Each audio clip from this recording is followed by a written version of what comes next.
Luffy au chapeau de paille, capitaine de l'équipage des Mugiwara, il est pour beaucoup symbole de paix, de force et de courage. Mais, malgré toutes les belles qualités que je viens d'énumérer, il y a seulement deux cas de figure où Luffy utilise son cerveau. Enfin, ce qui lui sert de cerveau. Quand ça parle de bouffe et quand ça parle de combat. Donc à part ces deux exceptions, il est con. Ah, il est très con. Tellement con qu'à côté Sangoku c'est Shikamaru, hein. Il me désespère ce mec. Et justement, c'est pour ça qu'aujourd'hui on va parler de 3 décisions totalement stupides prises par Luffy qui auraient potentiellement pu causer sa perte et celle de tous ses compagnons. Ouais, je sais, c'est assez badant dit comme ça. Bien évidemment, je ne mets pas en cause ces éléments scénaristiques, hein. Viens pas me dire en commentaire, ouais mais si Luffy aurait pas fait ça, l'histoire aurait pris une autre tournure et t'inquiète frère, tu m'apprends rien, je le sais aussi bien que toi. Si on est ici, c'est juste pour parler dans le vide et cracher sur le travail acharné des autres et justement c'est ce que je sais faire de mieux. Ouais, je suis un connard, ouais. Ah ouais, je précise les gars, c'est moi qui ai trouvé le sujet de cette vidéo, hein, personne d'autre. Je vous jure, c'est moi qui l'ai trouvé. Perfect.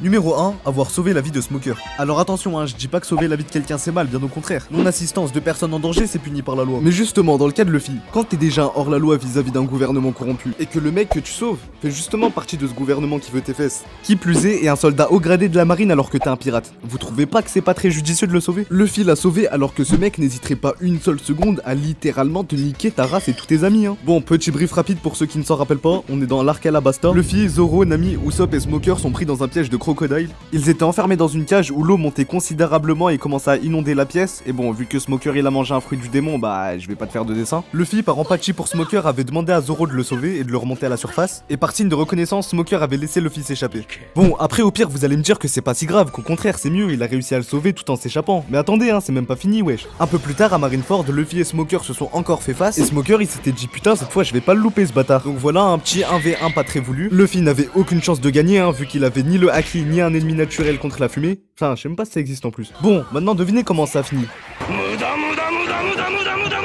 Oh mon dieu, une référence à Jojo. Putain, mais parlez-moi encore une fois de Jojo et je casse ma table, c'est bon? Bref, vous voulez savoir comment ça a fini du coup? Et bah voilà, Smoker il avait chopé Luffy. C'était sûr! Heureusement, Hancock elle était là pour le sauver ce trou de balle. Putain, j'espère pour lui qu'à partir de ce jour, il avait compris que les actes avaient des conséquences. Mais quand tu vois la suite du classement, t'y crois pas trop, hein, crois-moi. Bah justement, numéro 2. Ne pas avoir utilisé le Gear Force d'entrée de jeu. Bon, pour le premier, sauver Smoker, on comprend, c'est un acte héroïque de la part de Luffy, ok. Mais par contre, celui-là, mon pote, c'est juste de la connerie pure et dure. Ah, il est allé beaucoup trop loin, ce sgeg. Je m'explique. Arc, île des hommes poissons. Luffy sort fraîchement de ses 2 années d'entraînement avec Rayleigh. Il est mené à combattre contre la fusion de Muzan Jackson et de Arlong. Et qu'est-ce qu'il décide de faire? Il utilise le Gear Seconde. Logique. Il utilise le Gear Third. Logique. Il utilise le Haki et même le Haki des rois. Logique. Et il n'utilise pas le Gear Force.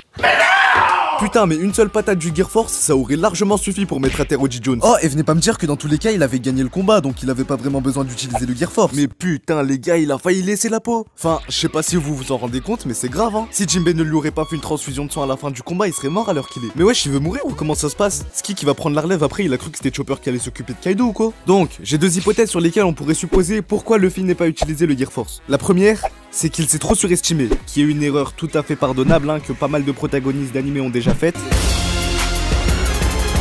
Oh mon dieu, ne serait-ce pas une référence à Jojo?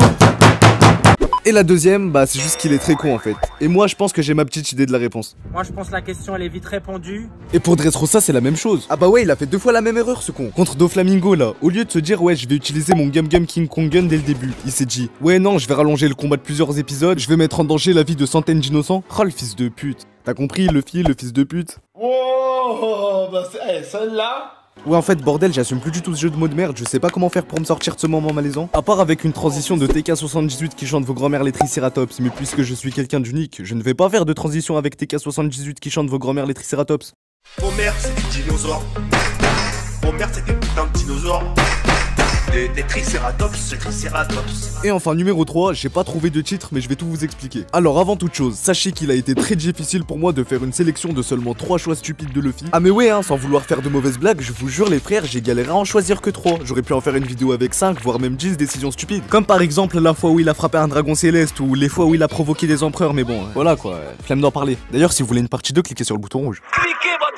Donc pour ce numéro 3, c'est pas vraiment une décision stupide prise par Luffy mais par plusieurs personnages. Même si en y réfléchissant, c'est vrai que Luffy a un petit peu sa part d'irresponsabilité dans cette décision, mais bref, vous allez voir. Bon, je vous remets dans le contexte vite fait. Toujours dans l'arc Dressrosa, Doflamingo utilise sa fameuse technique, la cage à oiseaux. En gros, si tu veux, c'était une sorte de cage géante, faite de fils extrêmement tranchants qui englobait toute l'île, qui se resserrait petit à petit vers le centre, et si t'étais à l'intérieur, bah comment dire, t'étais un peu dans la merde. Laissez-moi sortir. Laissez-moi sortir.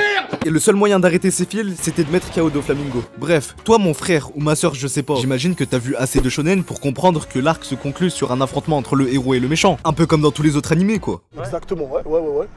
T'es bien renseigné toi. Vous arrivez toujours pas à voir là où je veux en venir? Bon, je vais pas y aller par 4 chemins, je vous rappelle que sur l'île, il y avait Zoro, Sabo, l'amiral Fujitora et Franky. Enfin ouais, même si lui il était un peu HS vu qu'il avait plus de son Coca Leader Price là. Coca bien frais, chacal. Bon, là où je veux en venir, c'est que à quel moment tu laisses Luffy se battre seul contre Doflamingo? Fujitora qui a un statut d'amiral de la marine, qui sont reconnus pour être plus forts que les Shichibukai, Zoro et Sabo qui sont très forts, j'ai pas vraiment besoin de me justifier. Il y en a pas un seul de ces gros cons qui s'est dit, et les mecs, au lieu d'essayer de retenir les fils et de nous vouer à une mort certaine et inévitable, venez on va prendre Doflamingo à 4. Vous allez pas me dire que Doflamingo il est plus fort que les 4 réunis là. Ou même pas hein, juste le duo Luffy et Zoro ça aurait largement suffi. On prend le monde, on l'encule à deux. Sabo il était là en mode ouais je vais te protéger mon petit frère. Mais frère c'est lui qui t'a protégé. Après je parle d'eux mais il y a Luffy aussi hein, là où il a été con c'est qu'il a été trop solo. Eh mais tu sais comment ça a fini au moins? Bah attends wesh laisse-moi finir. Tu sais bien que c'est Luffy qui a gagné le combat. Wesh frère ferme ta gueule laisse-moi parler. Ouais bref je disais. Ouais mais n'empêche que...